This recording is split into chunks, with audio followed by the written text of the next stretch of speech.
So my name is Armin Catovic, data scientist at Schibsted. Data scientist, what it really means, it's actually kind of a multifaceted role. So it means a lot of different things. I'm doing modeling and wrangling data, and at the same time doing a lot of engineering work, and also trying to understand the business as well aspects. So there's many things that we do as data scientists at Schibsted. I belong to a central sort of a Schibsted group. So as Benjamin mentioned, Schibsted is essentially a family of digital brands with a very heavy concentration in the news media and in marketplaces. So in Norway, you would have probably been using Finn for buying or selling secondhand goods, or you would have been reading VG or Aftenposten articles. In Sweden, we have, for example, Blocket, also basically similar to Finn, and we have a lot of newsrooms like Aftonbladet and Svenska Dagbladet and Omni, for example. And so I work in a central team in Schibsted, data and tech team, and there's a sort of a sub-team there called Contextual. And our goal is to basically try to comprehend the content of particularly newsrooms. So it's essentially language understanding for various sort of purposes. So we have a vision where we would like to develop models and embeddings and features from this content that can be used in downstream tasks, anything from sort of content moderation to fact checking, etc. Currently, though, the primary usage is within advertising, and more specifically within contextual advertising. So that leads me into the next slide. So just to give you kind of a background to what we're talking about here when we say contextual advertising. So advertising in itself is basically a communications channel between a brand or an advertiser and either current or prospective customers, right? Currently advertising or digital advertising online is reliant a lot on user behavior. So effectively using these third-party cookies to essentially track users across different sort of online ecosystems and serve kind of very specific ads. And advertising is, to me, essentially like an optimization problem where you're trying to optimize your customer or your target audience. So as specific as possible. So the better refined your customer is, the more impact you will have as an advertiser. But what's happening is that there are a lot of regulatory things, both from the European Union Commission and also from, for example, web browsers that are now looking to essentially kill off these third-party cookies. So tracking users across different ecosystems will be more difficult.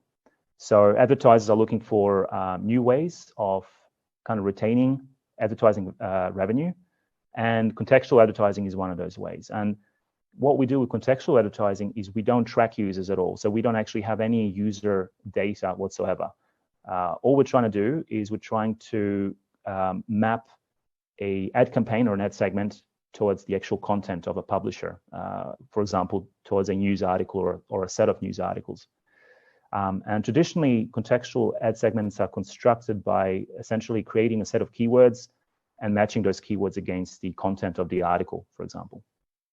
The problem, however, and this is where this kind of tracking or third-party cookies shines, is that when it comes to contextual advertising, there is often a mismatch between the actual demand, so the advertiser's ad campaign, and the actual inventory, so the actual news articles that we're publishing. So what we've developed in my team is basically a keyword matching solution that actually employs these probabilistic topic models, which I'm going to talk about today, and help our product specialists kind of find optimal mapping between the demand and the supply. So this is what I mean when I say demand does not always match inventory. So we might have an advertiser that is trying to sell a very high quality brand of windows, for example. If you go based on a keyword window or Fondsted, Swedish, you will come across these kind of articles where, you have basically people falling out the windows, or, because the item on the right is what is newsworthy, and that's essentially what we want to do as news media. We want to kind of focus on the news, right? So in order to try to overcome this in the most optimal way possible, we look at different kind of machine learning techniques, and something that we've deployed in production just before the summer is probabilistic topic models. So what we do is we train unsupervised topic models on our Swedish and Norwegian newsrooms. So basically news content from VG, from Aftonbladet, and so on. And these topic models, they serve two purposes. So first of all, they provide keyword expansion. So contextual advertising is about essentially constructing keywords. And what we have here is basically, whenever a product specialist or a sales rep puts in at least one word, there is an inference happening. So the topic model tries to infer what kind of a topic is this person, referring to, and it kind of brings out these most high the topics with the highest probability, and also the keywords that have the highest probabilities within those topics as well. So then the product specialist can add those keywords to the segment and optimize this kind of a mapping towards the news content. The other use is more on a kind of an insight basis. So currently, product specialists, they have to basically look through the news content every day, and to get a kind of a feeling of what we're writing about, what are our users or our readers engaged in the most. So topic models have this beautiful way of giving you this kind of overview, basically. So you can see what are the most popular topics today, and which of these topics has the kind of highest engagement with our readers. And to do this, we use a kind of an old method of doing probabilistic topic modeling called latent digital allocation. So it's a generative Bayesian model that we apply, and we fit the model, we estimate the model using MCMC, or actually in this case partially collapsed Gibbs sampling. So latent digital allocation, it's been around for about, I think, 20 years or so, and it's a generative model or a simplified generative model of how a piece of text or a document or an article comes about. It's simplified because it treats documents as essentially a bag of words. So it doesn't really involve any kind of syntactic elements or word ordering in there. But essentially, the idea is that every document is composed of a mixture of topics, basically. So you might have, and this is kind of intuitive. When you read the news, you might be reading about an article that's talking about the COVID-19 impact on the economy in Norway, for example. So it's essentially a mixture of two topics. You have the topic on COVID-19, and you have the topic on sort of economics or finance. So it does actually make quite a lot of sense. And then what happens is, for every document, you have this kind of a mixture of topics, and then the topics themselves are really just distributions of words. So a topic on, in this case, we have an article, I think from Aftonbladet, or a little snippet of an article there, where it's basically talking about the Miljöpartiet, or the sort of the environment or Green Party in Sweden wants to reduce the tax, and a reduction of tax might mean increase in consumption, which kind of goes against the sort of green or environmental policy. So in this case, we have actually three sort of high probability topics. We have a topic on politics, which is the kind of the blue one here, which means that there is a very high probability on certain words like Stefan Löfven, who's the prime minister, and certain political parties. We have a green topic, which is about climate change. So you have things related, some of the keywords like climate or fossil fuels. And then you have a red topic, which is on finance or economy. So when we talk about Bayesian models, we often use directed acyclic graphs to describe them. So with LDA, you can do the same thing. And we often use plate notation because plates indicate sort of multiple instances of something. So you can actually, the really nice thing here is that you can read this model and effectively see the story behind it, or the story behind how this model explains the data that you're seeing. So what we do is we assume there's this beta parameter at the bottom. That's just a hyperparameter for a Dirichlet prior. So the LDA gets its name essentially from using these Dirichlet priors. And we imagine that there is like, T number of topics out there. It could be 100 or 200 topics. One topic might be about Premier League, one about climate change, one about, finance. And we imagine that, we're sampling for every topic. We're sampling from this Dirichlet prior distribution. And whenever you sample from a Dirichlet, you get a multinomial. So you essentially get a multinomial distribution over these T topics. On the other end, you have another Dirichlet prior, theta, which has an alpha hyperparameter. And so for every single document D, you can imagine that you're sampling from this theta prior and getting a multinomial, but in this case, distribution over the topics. So you're imagining that every document is a mixture of different topics with different kind of contributions from every topic. And what you hope is for kind of some sort of a sparsity here, where essentially every document is really only focused on, or has a very high probability density on only, one or two, or at most kind of 3 topics there. And then for every word in that topic, every word N in that topic, what we do is we first assign it the topic, essentially. So we're sampling now from this multinomial distribution, and we're assigning it a topic. Let's say a topic on finance or economy.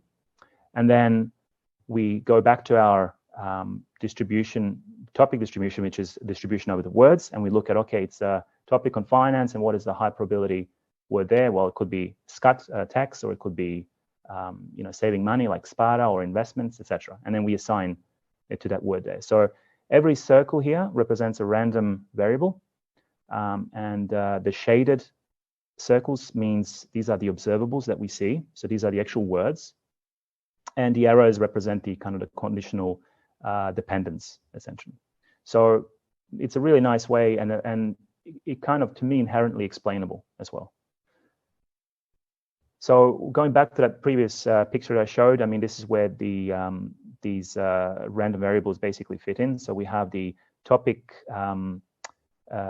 mixture for every document theta.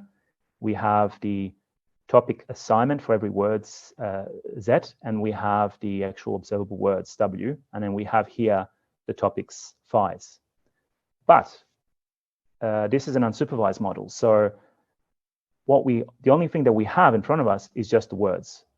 So what we need to do is we need to basically estimate all of these latent variables here. So we would really like to find out the posterior of these distributions. So this leads me to topic inference, and there are basically many different methods of estimating these latent variables. So there is variational inference, which I believe was used in the kind of the very first paper from David Bly and Andrew Ng and Michael Jordan. There's also expectation propagation, but what we use is basically we use Markov-Chain Monte Carlo. So we use MCMC methods and a particular type called Gibbs sampling. And we, in fact, use a method developed by Griffiths and Stavers, which is it's actually a slight trick on how they estimate these posteriors. So they actually estimate the probability distribution of these assignments, and then they infer the topic distribution of words and also this theta distribution of documents over topics from this posterior. So we don't actually bother too much with the maths here and the theory. So what we do is we just leverage the software packages that are available. So we use a mallet package, which is a really highly performant way of sampling, doing this kind of Gibbs sampling for topic models. And it has lots of little tricks in there for making it as concurrent as possible and memory efficient. But in reality, what we do is we actually use because we work with Python mainly, and mallet is written in Java, what we do is we use gensim package, which basically provides a Python wrapper for this mallet sampler. We have tried these other methods as well. So we've tried variational Bayes, and we've tried also a lot of other approaches, like we've used Gaussian LDA, and we've tried also topic models using word embeddings, so called embedding topic models, or ETNs. And what we see is consistently that the original method of using the skip sampling using mallet gives us much better quality topics, and I will talk a little bit about what this quality really means here. So, in order to find the best topic model, you need to essentially pick this number of topics T. So this is something that you need to find yourself. There are other methods out there that can do this sort of automatically. There is hierarchical Dirichlet processes, but we haven't really explored those fully. So we've kind of done the old-fashioned way of essentially iterating over many different topic numbers. So T from anywhere from 20 up to maybe 1,000, and then evaluating using certain metrics and using human evaluation, and then picking the one that makes most sense, basically. And when it comes to evaluating a topic, there is often a kind of an automated metric that you could use. Perplexity is one old one. More recently, coherence metrics have become very popular, and there are actually many different types of coherence metrics. So that is like a research topic of its own. But what we do is we don't just rely on coherence topics. We rely on human evaluation, and that's really critical here. For coherence metric, we use pairwise, normalized, pointwise mutual information, so NPMI, mainly because traditionally in academia, the NPMI has been associated very strongly with human evaluation scores. So we go for that one. And that's basically what we want to do there is we want to pick topics which have basically have a very high joint probability of two words. So let's say we take the top 10 highest words from every topic, and we take the pairs of the words within these top 10 words, and we compare their joint probability ratio towards the marginal probability. And essentially, if the two words are independent, then the joint probability of these two words will basically be their marginal probabilities multiplied together, which essentially means in this formula on the right-hand side that will collapse and it'll be 0. So what you are aiming for is basically words or word pairs which have very high joint probability. But human evaluation is really critical here. So what we do is we conduct a lot of evaluations and usability tests with our product specialists and sales reps, because ultimately this is something that's used by people, it's essentially people that need to decide whether this topic model is of good enough quality for advertising or not. And unfortunately, this is not the case in research and academia. So typically, if you look at any number of topic modeling papers out there, if you just go to archive and just search for it, you will see reporting based on various kind of scores, perplexity and coherence scores, for example. You will also get into kind of sticky situations where you will start making claims that you have a state-of-the-art results, and this is always a bit interesting when it comes to unsupervised models. So these days, it's very popular to build models or topic models using deep learning networks. So often transformer-based models with BERT, for example, very popular. Also, variational autoencoders or generative adversarial networks, they're very popular as well.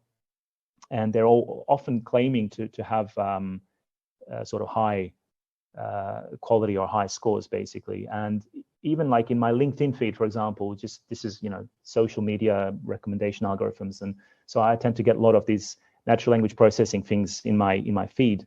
And I often see people kind of writing or referring to Medium posts or blog posts on Towards Data Science, which, are discussing, how, you should abandon this like old technology from 20 years ago.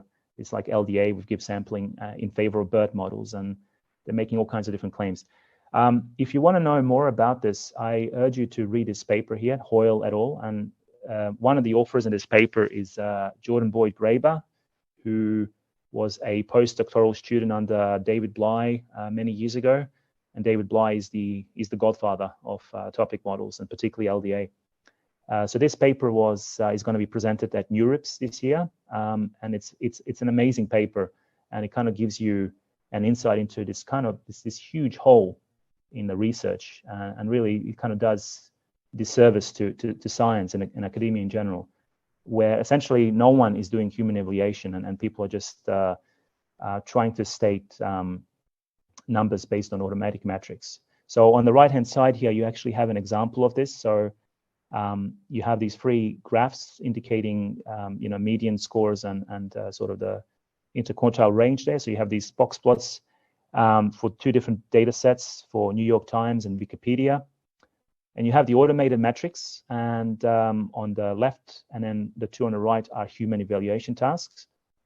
And it's basically comparing the LDA with Gibbs sampling, which is what we use in contextual advertising, versus topic models built from embeddings, and also using these deep learning variational autoencoders as well. And if you looked at the automated metrics, I mean, there's a clear winner. So you have the deep learning models, which are reporting much higher scores. Interestingly, the LDA with Gibbs sampling is actually doing better than embeddings based topic models, and that's what we saw as well. So this is definitely in line with what we've seen.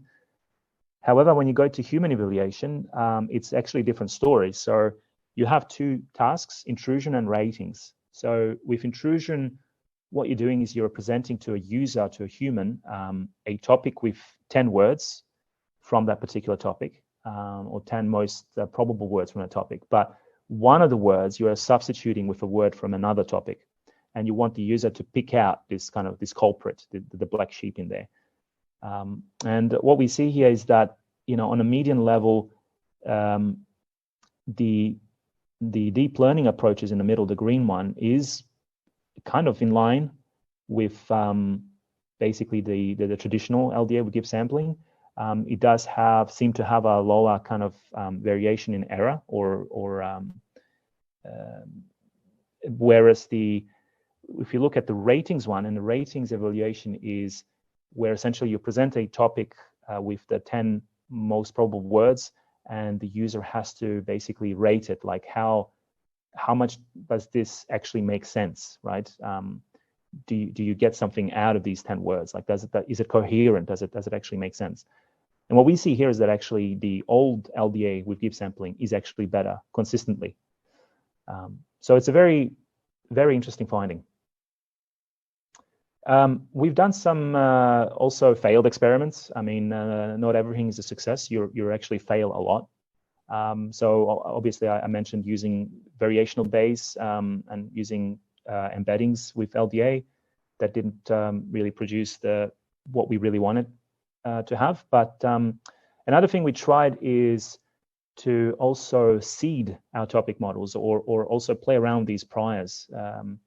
So we take the same approach. And sorry, I should say, the reason why we want to do this is because we are still, ultimately the topic models are just telling us like what we are writing about, right? But we still want to kind of bias more towards marketing or marketable material. So what we've done is, for example, we've taken just done some basic statistical analysis on all the kind of the contextual ad segments that have been done in the past, and we've done some basic clustering.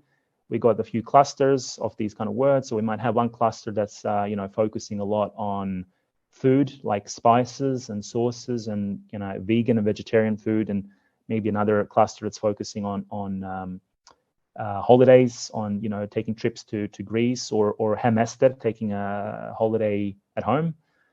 And then we try to seed the topic models with these words. So we just do a slight update. And this is a really nice thing about these Bayesian networks, is that you can basically just add more random variables, and you can just try changing some of these conditional dependencies, and then you get some new interesting things there. So what we've done here is, instead of having a single phi representing a topic, we now have two phis, or two random variables, and one is dependent on like regular words like we did before, but the other one is now actually dependent on the words coming from these kind of seed words that we've constructed now based on the previous contextual ad segments. And then we have also a new parameter here, pi, which is an x, and x is basically a Bernoulli distribution, so just tossing a coin. And pi is essentially like how much we want to bias this coin. So the idea is to essentially try to bias it a little bit, or nudge this kind of topic estimation a little bit more in favor of using these seed words.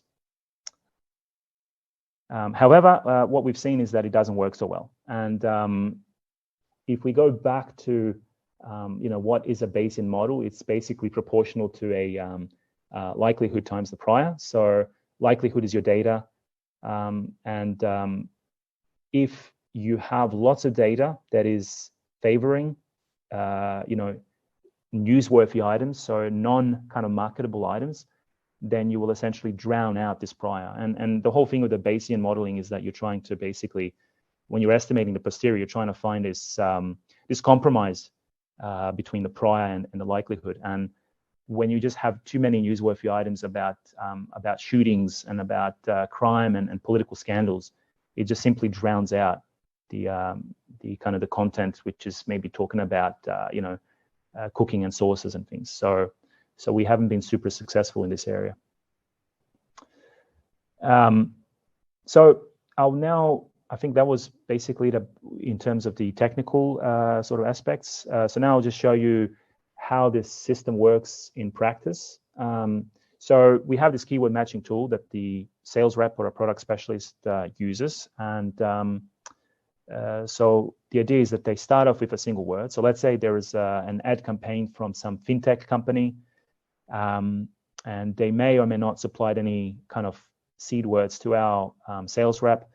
So the sales rep will start by putting in the economy, for example, in there. It's finance. And then automatically the topic model does the inference and says, all right, you're talking about money and economics here.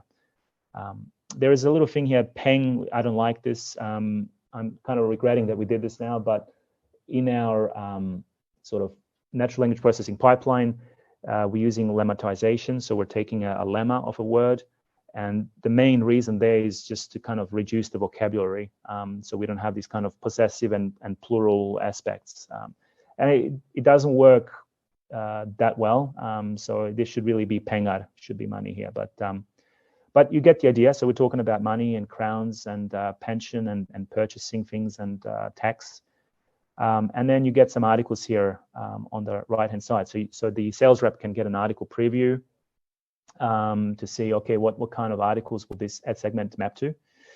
And in this case, it's more of a general economics mapping. So we're talking about the health of the Swedish and German economy. But what they can do is they can just like now start picking more keywords from this topic. So now they've added saving, tax, salary, fees, interest rates. And now when they look at what kind of articles this could map to, now you have a more of a directed or a more of a well-refined segment or a customer segment. So now you're talking about basically saving money or investing. And that's what these articles are telling you here. One thing that is an absolute must is to provide negative keywords. So you don't want to just let the system loose, because you have this really non-deterministic way of mapping segments to articles, and you never know what you're going to map to. So what we do is we provide also the possibility for the sales rep or a product specialist to put in some negative keywords in there, which means that any article that contains these negative keywords is going to be filtered out.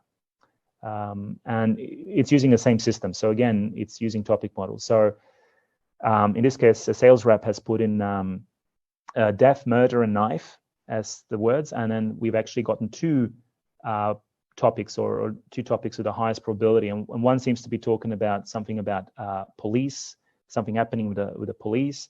Another topic is talking about family and sorrow, so something sad has happened.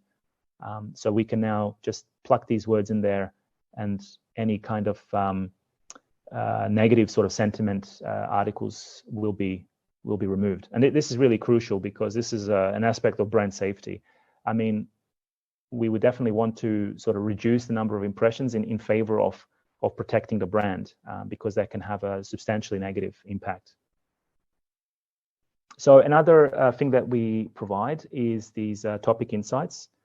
And I think this is where actually topic models really shine. I think this is really their intended usage, is to give you a sense or a structure of what the content is about, what's actually out there.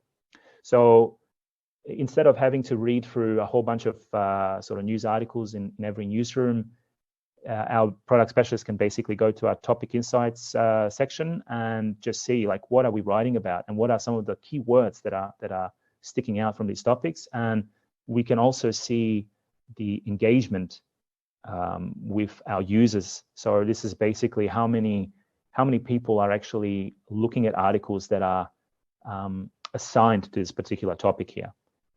So we can see here in this case that there is quite a lot of focus on sort of crime. I think this time period captures this terrible event that happened in Norway, where there was a lot of stabbings, and that was really terrible. So that's gotten really high engagement from the readership. And we also see some other things which are related to, for example, television, some political aspects here, and also at the bottom there's some things related to Manchester United as well. Okay, so this is all well and good, but there's still like a lot of work that we could do to improve this. So right now we're looking into sentiment analysis or sentiment classification. So like I mentioned before, we offer these negative keywords, but they are a kind of a trial and error or manual process. So the product specialist has to select the keywords, maybe get some suggestions from the topics, add some more, have a look at the impact in terms of the article previews to see what kind of articles it's mapping to. If they're still not happy, they have to put some more. So it's a little bit of a laborious kind of a process. So we would like to just make this much easier for them. And sentiment classification has been around for a while and is fairly effective, I would say. There are a lot of simple models that you can build. So it will be a really good way to sort of indicate, which articles are not brand safe or have a very negative sentiment.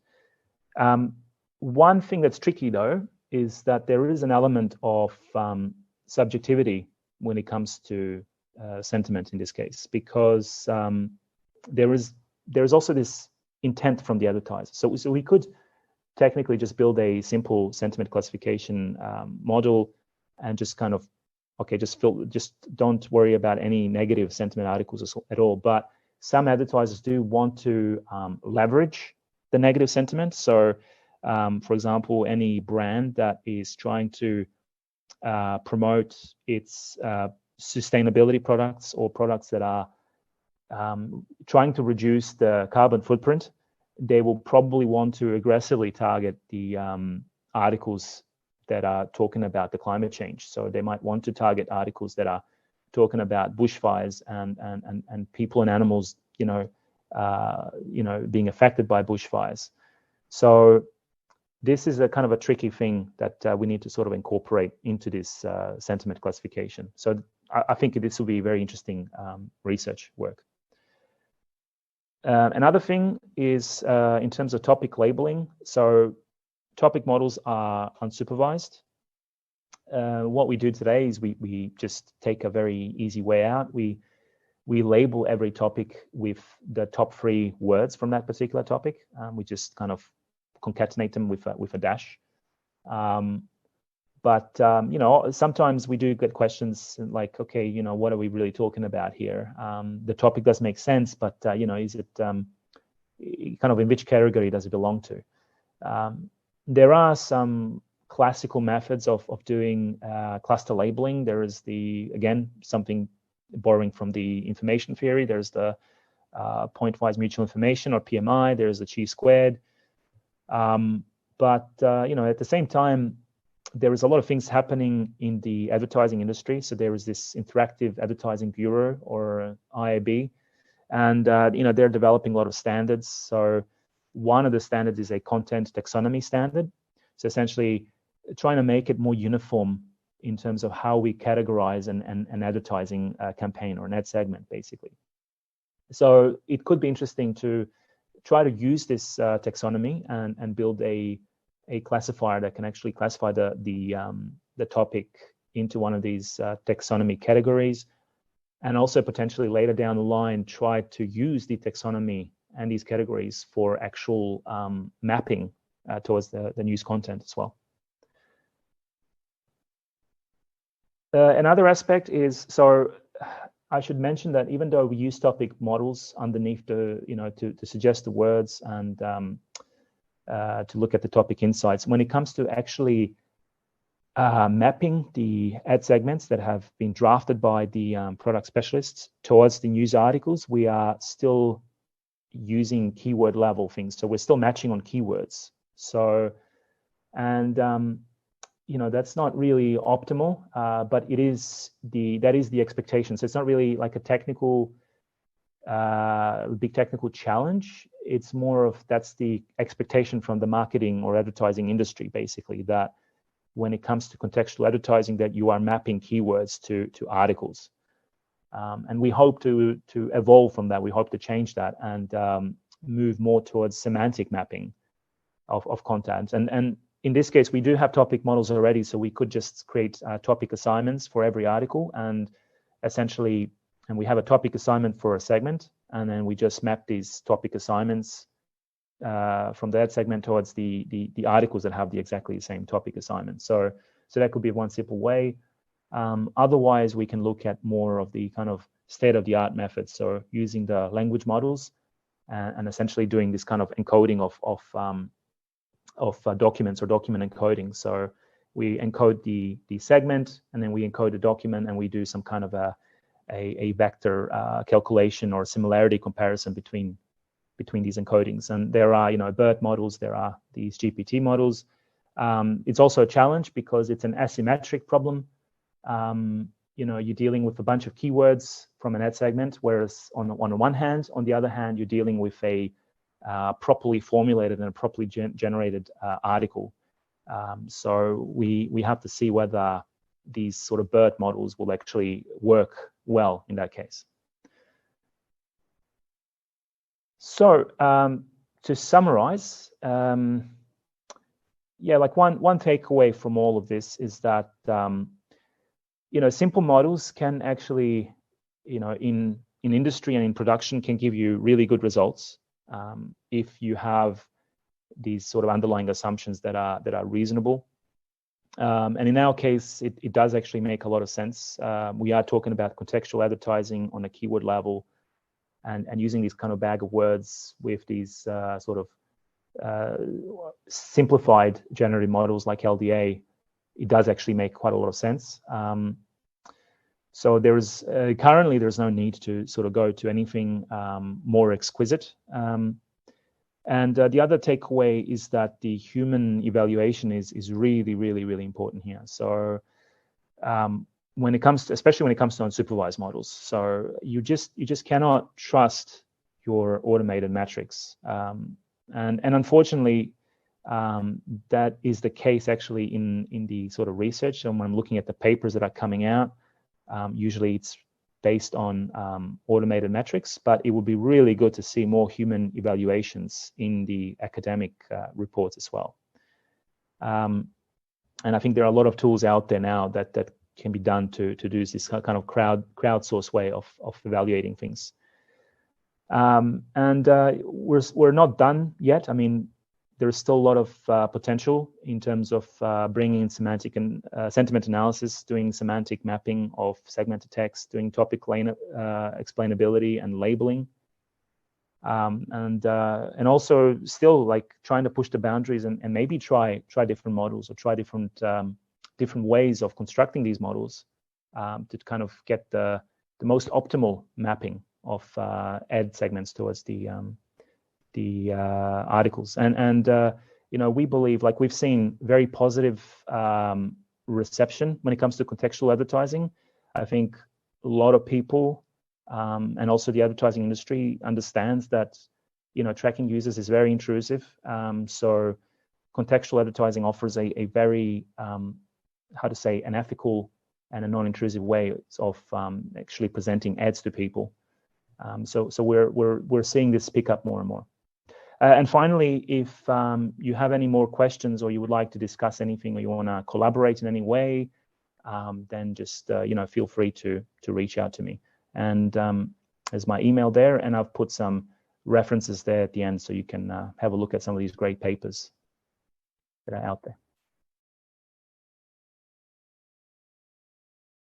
The first question is about the topic models, and the question is, how stable is the set of topics? So do you have to change the topics? Are the topics always the same? Do you keep them the same when you retrain your models? Could you perhaps elaborate a little bit on that? Absolutely, yeah. So Leif he's a topic modeling master. So he knows a lot about topic models. But in our case, the topics are, you know, they are always shifting. So it's not. This is also another difference between us and the academia, where often, you know, we use like things like kind of a static snapshot of something like NeurIPS papers or 20 news groups or something like that. And our topics are always evolving based on what's happening in the news. So we do have to retrain them. Right now, we retrain them essentially once a month, and we have a kind of a cadence. So we have this kind of a look back period. I don't know exactly actually how much. I think it's 6 months. So we basically look at the news content over the last 6 months, and we're sliding it 1 month at a time and retraining them. So the reason for this is that there is a lot of transient topics. So, for example, sporting events like a World Cup in football, even like a smaller events like the Pride Festival, for example. Certain seasons like the Halloween, Christmas, Easter. So you really want to capture these events. This is really, really important for advertising. But it's a kind of it's a bit of you have to kind of find a sweet spot, because if you look too far back, you might drown out these sort of topics as well. So yes, we have to retrain them once a month, and they are shifting. But there are some topics that are always consistent. So politics, you know, football, environment, in the last 2 years, COVID-19, etc. So these are essentially like just fixed, and the keywords are more or less the same. Okay, thank you. I will then go on with the second question that Leif asked. You showed in one of your slides that you present to the editor, I would call them, negative keywords. So just to eliminate bad matches. He was asking if you could also use negative topics on the other side of the equation. Yeah, exactly. So you can in the topic insights, for example, we have this little button you can press to just basically copy that topic over to the. So you can actually go to this police or crime topic and just copy all those words over to the negative keywords, and that'll, you know, hopefully take care of it. However, the matching of the kind of it's still done on a keyword level. So it's still taking these keywords and it's essentially doing, looking up the keywords and the counts of keywords in the articles and then kind of matching them essentially. So there is still some possibility there for some negative articles to kind of come through. So what I would really like to see is more move towards this kind of semantic mapping. So where you're literally mapping on a topic level. So you're not now actually looking at keywords at all, but you're just looking at topic assignments on the segments and the content and matching them. Or maybe even more advanced, like looking at kind of BERT or similar kind of document encodings. So. Okay, I think we covered the audience questions, but I still have a few interesting ideas that we can use the last couple of minutes to talk about. So I was wondering, I read a couple of papers a while back where researchers from the more social science perspective, they seem to have found evidence that people started to develop something they called ad blindness. So essentially, as a user, you would realize, oh, in that corner of that web page, there's always an ad, and that might not be so interesting to me as the content is, and they would stop looking to that. Do you have someone working on a related topic? Do you somehow monitor what people pay attention to and where the AdWords have the best effect? Yeah, so I don't have the precise answer to what's actually being done, but I know that so Schibsted is I'm in the central group, so it's a kind of the Schibsted group function basically. So we work across all the brands, and my department, the data and tech department in Schibsted, is looking at doing things when it comes to data and modeling that can be used by everyone from Aftonbladet and Aftenposten to Finn and Blocket, etc. Right? But different newsrooms also have their own analysts and data scientists as well, and a lot of the time that's spent by them is actually looking at user engagement and which basically components of a website the user is engaging in. So they do have the tools and the means to kind of to get this information. I just don't know exactly how much they're focusing on that particular aspect of this ad blindness, as you say. But it would be an interesting topic to look into for sure. Yeah. Could you perhaps elaborate a little bit more on the effect that the contextual advertising can have above a certain baseline, I would say? So what you're looking into now, as you described, is you might stop having the chance to track users effectively, which prevents you somehow from establishing a really expressive user profile.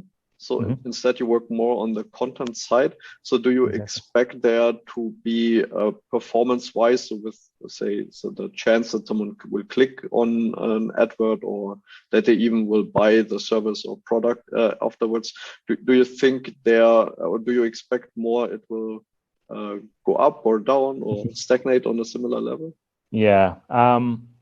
So what we are seeing is that there is an increase in revenue when it comes to contextual advertising itself. So we are booking more campaigns, and there is, especially in Norway, actually, in Norway, there's a phenomenal, currently an exponential increase in contextual advertising. So in terms of it's a difficult question to answer because it's like I said, there is this mismatch between the content and the ad.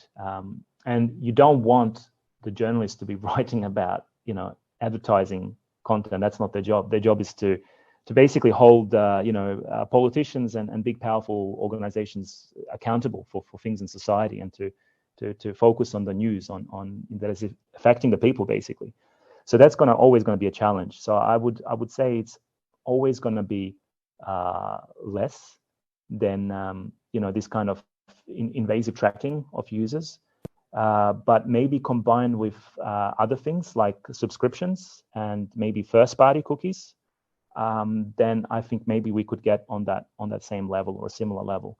At the same time, we've seen some interesting things, like there is this uncovering of new target audience as well with contextual advertising, because it doesn't sort of create any biases. So when you're tracking users, you might see, for example, a user that's looking a lot at websites related to cars. So they might be going to the forums about cars and things like that, and then you serve them the ad for buying a brand new Volvo, for example.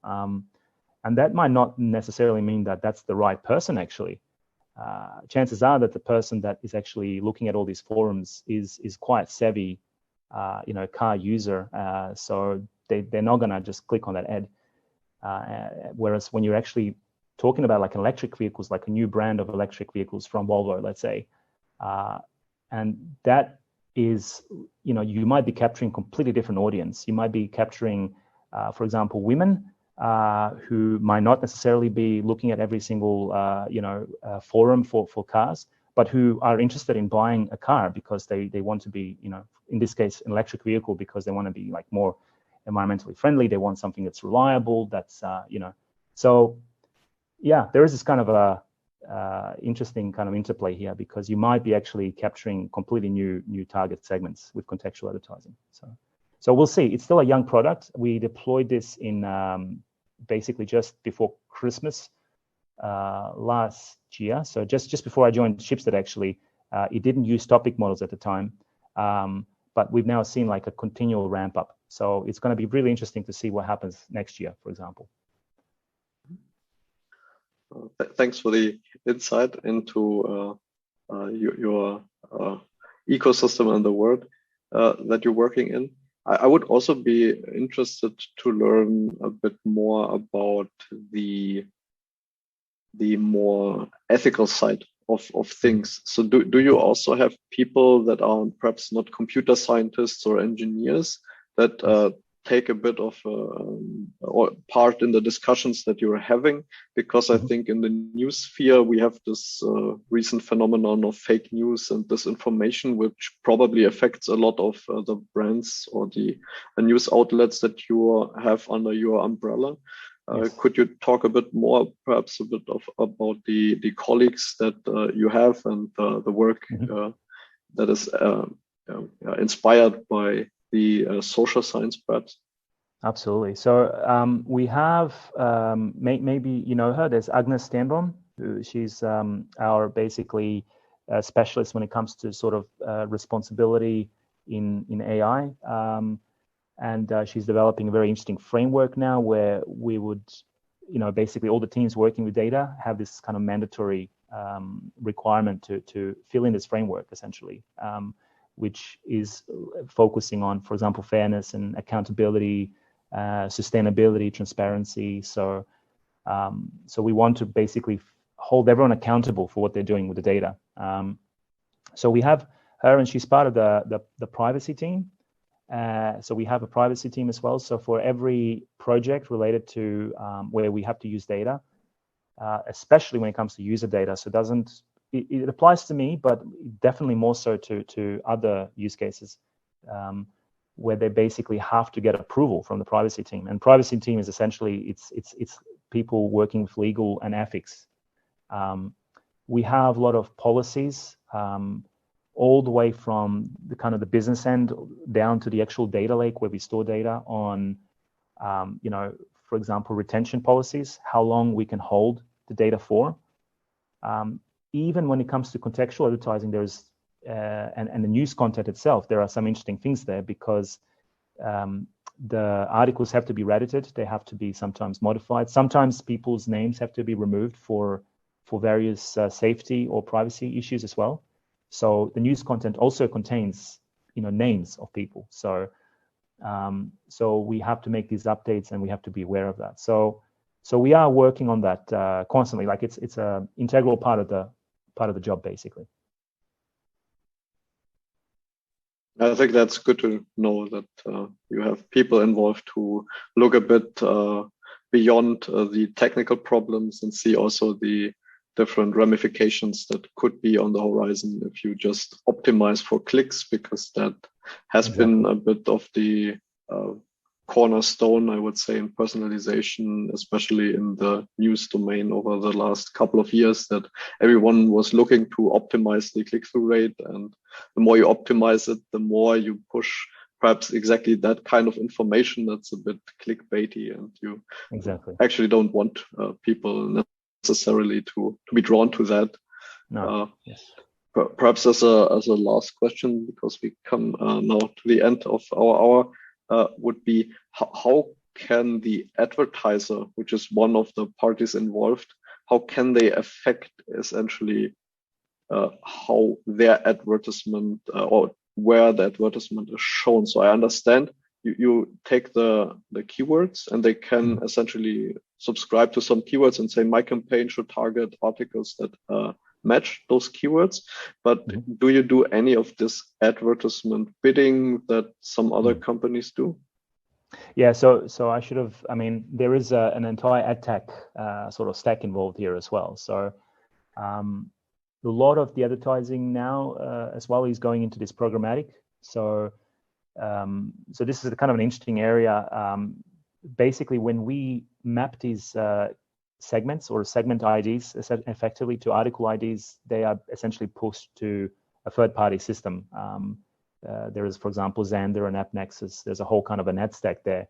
A lot of things happen behind the scenes. When you visit a website, there is an entire world that happens under the hood, which you never even realize in just a few milliseconds.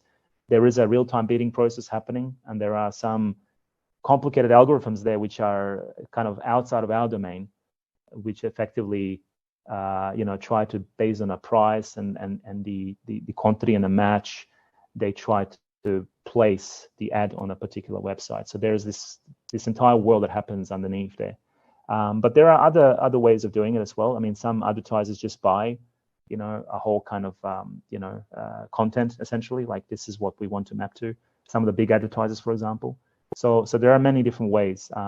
Some advertisers also like to only use their keywords as well.